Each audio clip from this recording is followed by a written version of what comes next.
Welcome to 4sight Friday Roundup, 4sight Health's podcast series for healthcare revolutionaries.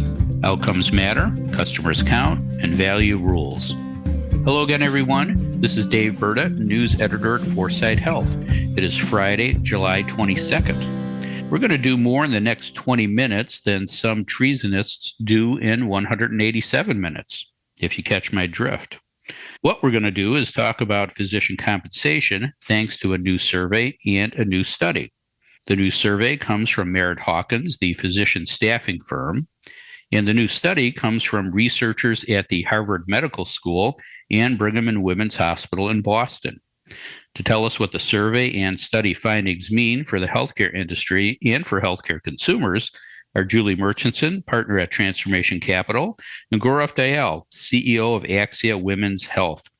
Gaurov has been subbing for Dave Johnson for the past few weeks while Dave is away on a well-deserved break from trying to fix the healthcare system. That's exhausting. Hi, Julie. Hi, Gaurov. How are you guys doing this morning? Julie? Doing well. I'm in New York. I've seen a bunch of people in 3D, so that brings a lot of energy. And healthcare's back in the news, so what's made for a better week? That's great. Thank you. Gaurov, how are you? I'm doing well, David. Good morning to you and Julie. I'm in Traverse City, Michigan for some work, and it's a beautiful Lake Michigan morning out here, and it's had the last good few days.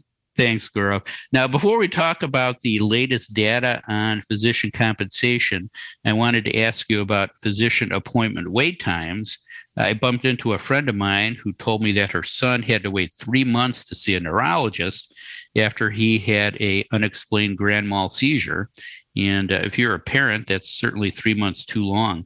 Julie, have you or anyone experienced longer than usual wait times to see a specialist? Well, I know I've had to wait 3 months and then had to reschedule and wait another 2 months for a mammogram. So that feels a little Canadian to me. And I have heard these stories. There's a backup out there. Interesting. Thank you. Gaurov, how about you? Have you or anyone you know waited weeks, if not months, to see a specialist? Most definitely. My father has. For a lot of things, you get to get something basic as an MRI. It took several months. Look, much of this was related to COVID, and I think just labor shortages as well as backup and scheduling. I would say that beyond specialists, PCP wait times are even longer. So I think this is just a systematic issue that we all have to deal with. Yeah, interesting. There's definitely a maldistribution of physician manpower in the market right now, that's for sure. And that could help explain our first topic today, and that's the new physician recruitment and retention report from Merritt Hawkins. The company surveyed about 2,700 doctors and advanced practitioners for the report. The report says the average starting salaries for 14 of the 20 specialties surveyed went up this year, 6 went down. OBGYNs enjoyed the biggest increase, up 14% to $332,000. Interventional cardiologists suffered the biggest decrease, down 16% to $611,000. The bottom line is most medical specialists are making more money this year. Julie, what's driving the increase for most doctors? What does it tell you about the physician labor market? And what does it mean for patients? Well, it is pretty fascinating because years ago, PCPs were in much higher demand for hospitals and medical groups. So this shift is definitely a complete about-face for search for specialists. And the AMN report said that 64% of the search engagements were for specialists compared to 17% for primary care physicians. So it's pretty significant. They also said that virtually every hospital and large medical group in the country is looking to add physicians. And that's a direct quote from an AMN executive. So this is a pretty pervasive issue. Here's what seems to be happening. In 2023, so next year, for the first time in our history in the United States, there'll be more seniors in the US than children 17 and under. So the boomers have definitely arrived. And we need more specialists to care for ailing internal organs and musculoskeletal conditions and neurological issues. And what we know about seniors, who represent roughly 15% of the population, is that they use more services. And to wrap some numbers around it, CDC tells us that 15% of the population uses 37.4% of the diagnostic tests, 34% of inpatient procedures, and twice the number of annual physician visits that younger patients do. So this is being looked at very much as a boomer-driven issue. Meanwhile, I look at all the virtual models that are coming up, and when you really look at them, there are several that are looking at disrupting specialty care, but the vast majority have really been looking at new models, whether they're boutique bricks and mortar or virtual models in primary care. So it's not like this is necessarily a digital health driven issue. So a couple of the things I found interesting. Academic medical centers accounted for 34% of these search engagements, which is up 20% over last year and 11% over the last 5 years. So this 34% is pretty significant. And it makes me really wonder, like, wow, maybe AMCs are really actually starting to shift their business models and starting to really develop more of, a community care approach. They've been hit by the Great Resignation and retirement and all that. But these numbers aren't just about burnout. They're about something, I'm sort of hoping, bigger. The other fascinating thing I saw was that nurse practitioners were at the top of the search list for the second year in a row. So PCPs have fallen, specialists have risen, and nurse practitioners are at the top. And that's because we're finally realizing that we can use other types of clinicians for some of these new bricks and mortar or virtual models, and frankly, just at doctors' offices as well. But care is shifting, so we can use different levels of care in different sites of care. So pretty interesting report, I have to say. Got it. Yeah, I'm a boomer, and I'll try to stay as healthy as possible. So no one has to hire a medical specialist for me. We'll see what happens. Thanks, Julie. Gaurov, any questions for Julie? I think that was a great summary, Julie, of the compensation survey. I did have a question for you. Like we, as VBC, value-based care geeks, love talking about, the shift of value. But when you look at these compensation models, in fact, they may support the opposite. Proceduralists and specialists have gone up. Now, to be fair, it's a one-year blip, and who knows what next year holds. But definitely over this year, it seems like the momentum is shifting towards that. How do we reconcile that with the fact that we broadly think the country's moving towards a much more primary care-centric model, much more value-based care-centric model? Okay, so my simple, cynical mind just goes to, I think we are seeing several hospitals and medical groups perhaps not shifting in the way that you and I and several others have started to really see this shift happening. And our population is shifting. So perhaps we're seeing a population shift ahead of the business model transformation shift we should be feeling. Interesting. Thanks, Julie. And that's a great transition into the second topic, and that's this new study that appeared in the Annals of Internal Medicine. The researchers looked at how 4 different payment models affect the compensation of primary care physicians by gender. The 4 models are productivity-based fee-for-service, capitation based on patient panel size, capitation based on risk-adjusted patient panel size, and a hybrid of productivity-based fee-for-service and risk-adjusted capitation. In the first 2 models, female primary care docs made about $60,000 less a year than their male counterparts, and that gap grew in the third and fourth models, up to about $80,000 less in the hybrid model and up to about $90,000 less in the risk-adjusted capitation model. Gaurov, are you surprised by the results? What do you think's going on here? And what does it say about changes we need in value-based payment models to make compensation between male and female doctors more equitable? And try to do that in 2 minutes or less. Yeah, so David, I'm not surprised because this is not new news. I mean, this has been a current issue, and I think overarchingly we have to acknowledge just systemic gender bias and compensation period across every industry, and healthcare and physicians are not immune to that. That's obviously multifactorial. It's embedded in a lot of root causes, and we just need to get over and fix this. Specific to this study, I would say a few things. I think the overarching theme in my mind is that ultimately, regardless of the compensation model, fee-for-service or value-based care, and they have a few nuances between value-based care, the key driver is productivity. And what I mean by that is, if you look at the details of the study, a lot of the differences in pay, even when women doctors, primary care doctors are working the same amount of hours, is because they are seeing fewer patients and spending more time with patients. I think most of us would think that's a good thing. It also appears that they are driving better outcomes. However, the reimbursement model is not reflective of that. The reimbursement model is still churning through patients, seeing more, and frankly, not caring that much about outcomes. It's interesting that we see the same thing in capitation, and I think that the logic there is that panel sizes, again, drive reimbursement. So you could be in a fully value-based care model, but if you're spending more time with patients and driving more outcomes while you're doing that, or driving better outcomes, you may have a smaller panel size, which will then be ultimately reflected in your compensation.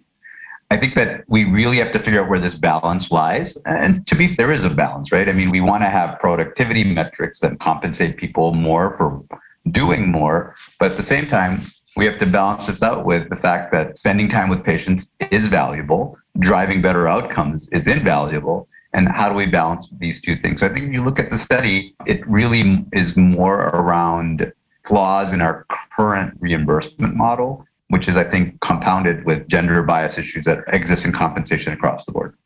Interesting. So paying for outcomes could be the answer to more equitable pay scales. Thanks, Gaurov. Julie, any questions for Gaurov? Gaurav, how do we fix this interpretation? And are there some levers of balance that you think about as a physician or now as someone who is trying to run a company that can function at a decent margin and do good? Look, it's a tough question, Julie, and it's a good one. I would say two things. One is there is definitely a balance. I'm not for a moment going to say that productivity measures don't matter. Let's take to an extreme situation. Like if you spend 3 hours with the patient and see 2 patients a day, well, that's just not a viable business model. On the other hand, if you're spending 3 minutes with the patient and just checking the box and not doing anything meaningfully to intervene in their health or wellness, that's not good either. Where is this in between? I think, as David mentioned, paying for outcomes is what really we should be doing. The challenge becomes, how do we start determining this? For example, not all patients are the same. We have different severity indexes, different chronicity indexes, different ages, as you mentioned earlier in our patient panels. How do we figure out a reimbursement model that actually encapsulates all of this? That's a big challenge. At the moment, I think the best balance I can think of is some level of a hybrid between productivity metrics, which are actually much easier to determine, and couple that with outcomes. And in leading organizations, the compensation model is shifting towards a mix of these two things. So I'll just make up breakdowns. It could be that it's 70% based on productivity, but 30% based on outcomes. And over time, that 70-30 shift becomes 50-50 and maybe 30-70. I think we're going in that direction, probably slower than I would want to go, but surely a lot more around outcomes than it was a decade ago. Interesting. I hope you're right. Julie, anything else on that? I was just actually going to ask Gaurav a different question. Burda, you shared this interesting article about CEO compensation. And Gaurav, I don't know if you saw this, but Oak Street Health was the only company in the top 10 where the CEO earned some extraordinary amount of money, which I think was mostly based on stock. All the rest were device, diagnostic, pharma CEOs, except for Cigna. How do you think about, now that you're the CEO leading one of the private practices, how do you think about some of the CEO compensation that you see out there and how that's interpreted when we talk about things like physician compensation like this? Yeah, I have not seen the article. I do know Oak Street fairly well just through past lives. And I think you're absolutely right. I would imagine they had a pretty significant IPO and successful IPO, at least when it came out. So I would imagine most of that compensation is driven by that. Look, to some extent, I would say the founders have built a good business from scratch. It's been successful. It's providing good care. And if the stock market wants to value that at a certain level, that's what the market does. In many ways, around your question around compensation, they're different markets in many ways. Like the folks who are running a device company or a pharma company are competing for different jobs than the average fill-in-the-blank specialist or primary care doc. So there's definitely a disconnect. And I think CEO compensation in this country has been a topic of multiple discussions. It definitely continues to accelerate faster than the rate of inflation and at a much higher multiple than the average worker in those companies. I think, again, that's a broader issue, but it's something that is going to get highlighted more and more in healthcare because we are seeing a lot more publicly traded healthcare companies, primary care, hospital systems, specialty groups. And I think it's going to continue to raise this issue around the intersection of privatization in healthcare versus what is often viewed to be a societal or a government service to people. CEO compensation is always a great topic for reporters and journalists. Thank you both. Now let's briefly talk about other news this week. Gaurov, what other healthcare news broke this week that's important to mention? Oh, the biggest news this week in my mind was Amazon's acquisition of One Medical. And I think what happened is Jeff Bezos heard our podcast last week and said, wow, I thought that was somewhat unexpected, but maybe not. Going to our podcast from last week, we did talk about this ongoing large players getting into care delivery. And second, the importance of physical locations for care delivery being still the primary modality of care delivery. And I think Amazon has taken a big move in the direction with buying a predominantly physical clinical practice. And I think it'll be an interesting thing to see how this plays out. Yeah, thanks, Gaurov. Julie, how about you? One Medical is your big story this week, too? Oh my gosh, I've thought of nothing else and talked about nothing else since that announcement came out. And a couple comments. One, since I live in Seattle, I know a lot of Amazon employees. And one of them said to me, well, I guess we're really in healthcare now. Because I think the sentiment at Amazon has always been, are we really in healthcare? Is this really our thing? I have heard some thought leaders in the industry call it the acquisition of Blockbuster. And it's really about the clinics that they bought and not about them going to virtual care, which I think is, one interesting thought. I think I've seen other CEOs of virtual care companies look at it as an endorsement of their models because Amazon's really supporting hybridization with this model. I do think it's interesting to think about the parallels with their driving people to Whole Foods and now their ability to take their consumers and drive people into One Medical and how they can, shape their own model, frankly, that creams the worried well off the top. So it's fascinating. Like Gaurov, I didn't fully expect it, but we shouldn't be surprised. We've been talking about this kind of move for years, and this is the beginning of technology actually getting into care provision. We're going to all think back about that day yesterday and mark that as the day when everything changed. It is fascinating because when I go to Amazon.com to look at some, there's always Amazon Choice, right? For ink cartridges or whatever. Like, is that going to be for colonoscopies, right? You've got a page of places you can get a colonoscopy, but there's an Amazon Choice, right? And if you get it in the next few days, the price will be X. It will be fascinating to see how it plays out. Thanks, Julie. Thank you, Gaurov. And Gaurov, a special thanks to you for sitting in for Dave Johnson for the past 3 weeks. I hope it wasn't too painful, and we'd love to have you back. Yes. Oh, it's been a thrill. I met Dave Johnson, I think, over a decade ago at what used to be back then, Mountain Innovation Conference, and it was love at first sight. So we have been close since then, and he has very big shoes for me to fill, but I look forward to this. And Julie and I go way back as well, so it's always fun reconnecting with friends. When Dave goes to the South Pole, I'll be happy to be here for him. So thank you for having me, and it's been a blast. You've been fantastic to work with. I really appreciate your perspective. It's been great. Thanks, Gaurov. And we do look forward to having you back. And that is all the time we have for today. If you'd like to learn more about the topics we discussed on today's show, please visit our website at 4sighthealth.com. And if you follow our show on Apple Podcasts or your favorite streaming service, you'll get notified each time a new episode is available. Don't forget to tell a friend about 4sight Friday Roundup. Subscribe now and don't miss another segment of the best 20 minutes in healthcare. Thanks for listening. I'm Dave Burda for 4sight Health.